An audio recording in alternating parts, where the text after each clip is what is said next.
The race for governor in New Jersey remained too close to call Wednesday, with Governor Phil Murphy and Republican challenger Jack Ciattarelli neck and neck as the state continues to count votes. A significant amount of voted remained in Camden, Essex and Union counties, and in particular, significant mail and provisional votes left in Essex County. These votes are expected to favor Murphy. The two waged tense campaigns and Murphy presented himself as a solid progressive. Ciattarelli tried to paint Murphy as out of touch with the average voter and was critical of his leadership during the COVID-19 epidemic. The campaigns ended their election night parties without either claiming victory. Both struck optimistic tones with their supporters. "We've sent a message to the entire nation. This is what I love about this state. Every single time it's gone too far off track, the people of this state have pushed, pulled and prodded it right back to where it needs to be," Ciattarelli said. Murphy has been leading in the polls, has a 1 million voter registration advantage and had more cash in his campaign coffers than Ciattarelli in the final days of the race. "We're all sorry that tonight cannot yet be the celebration we wanted it to be," Murphy said. "But when every vote is counted, and every vote will be counted, we hope to have a celebration."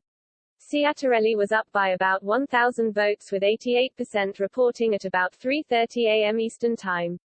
Ciattarelli, a former accountant and businessman, has been involved in New Jersey state politics for decades and served in the New Jersey General Assembly from 2011 to 2018.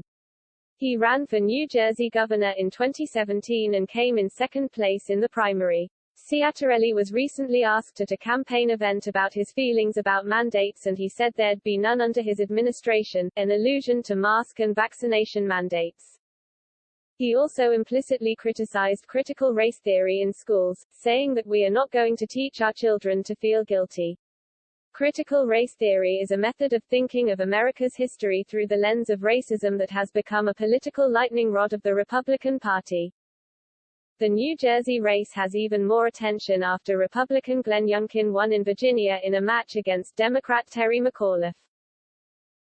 2 months ago, McAuliffe held a mid-single-digit lead in a state that Biden won by 10 points over then-President Trump just a year ago, but Youngkin erased the former governor's advantage in the closing stretch of the campaign.